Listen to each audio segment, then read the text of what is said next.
বন্ধুসকল নমস্কাৰ কৰ্মচাৰীসকলৰ ডিএনএছ এলাউন্সক লৈ একেবাৰে শেহতীয়াভাৱে এটা গুৰুত্বপূৰ্ণ ইনফৰমেশ্যন প্ৰকাশ পাইছে আৰু সেই ইনফৰমেশ্যনটোকে আজি আপোনালোকৰ সন্মুখত জনাবলৈ যত্ন কৰিম।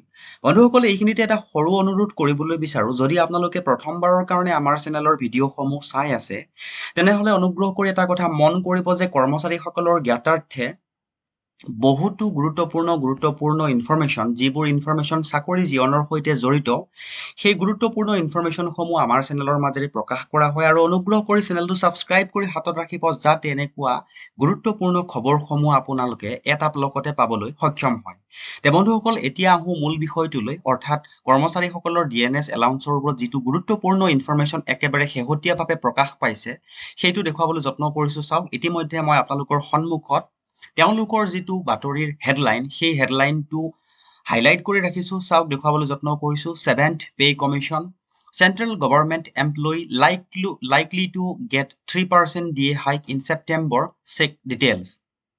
তে বন্ধুসকল এটা গুৰুত্বপূৰ্ণ ইনফৰমেশ্যন প্ৰকাশ হৈছে, কাৰণ ইতিমধ্যে 4% DA পোৱাৰ কথা চলি থকাৰ সময়তেই যে 3% DA কথাটো আহিলে এইটো এটা গুৰুত্বপূৰ্ণ কথা হিচাপে বিবেচিত কৰা হৈছে আৰু সেইবাবেই এই ইনফৰমেশ্যনটো আজি আপোনালোকক জনাবলৈ চেষ্টা কৰিলো। তে বন্ধুসকল ইনফৰমেশ্যনটোৰ সম্পূৰ্ণ সবিশেষ আমি জানিবলৈ যত্ন কৰো আহক। ইনফৰমেশ্যনটো এনেকৈ প্ৰকাশ পাইছিলে, দেখুৱাবলৈ যত্ন কৰিছো। চাওক, 7th Pay Commission, the central government is likely to increase dearness allowance for its employees by 3% in September with effect from July 2024.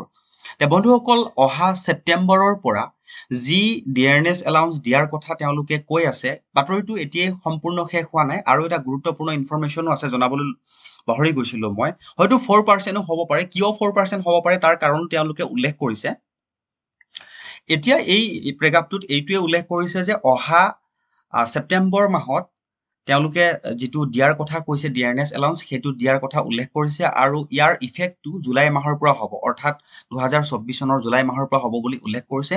এতিয়া আহোঁ 4%টো যে হ'ব পাৰে সেই ইনফৰমেশ্যন তেওঁলোকে কেনেকৈ উল্লেখ কৰিছে দেখুৱাবলৈ যত্ন কৰিছো। চাওক, ইয়াতে এনেকৈ উল্লেখ কৰিছে 7th Pay Commission DA hike. Central government employees are likely to get bonanza soon as the center might increase dearness allowance for its employee by 3% in September with effect from July 1, 2024. এইখিনিতো ইতিমধ্যে আপোনালোকৰ জ্ঞাত হৈছে যে জুলাইৰ 1 তাৰিখৰ পৰা যিটো dearness allowance ধৰিব, সেই ডিয়াৰনেছ এলাউন্সটো ছেপ্টেম্বৰ মাহত ঘোষণা কৰা হ'ব। আটাইতকৈ ডাঙৰ কথাটো হ'ল, according to the people familiar with the matter, the sources say a 3% DA hike is sure, but it can also increase to 4%.